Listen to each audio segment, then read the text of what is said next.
Welcome to Richard Kabili YouTube channel, and for today's tutorial, I will be teaching you on how to turn on and off fallback action in assistive touch on iPhone X. But first, can you subscribe to this channel and don't forget to hit the subscribe button and the bell to notify you for the new updates. And let's start.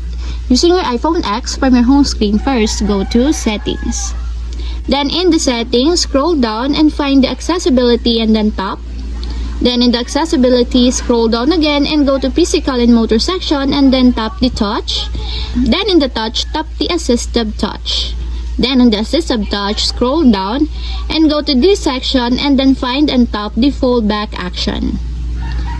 Then in the fallback action, as you will see, there is a switch button located on the side of it. Then all you have to do is just tap it to enable until it becomes green. When the fallback action is enabled, it reverts to your preferred action after performing an operation. And if you want to disable or turn off, just tap again the switch button, just like this. And that's what we have successfully turned on and off fallback action in assistive touch on iPhone X.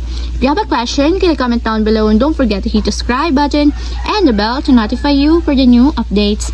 And thank you for watching!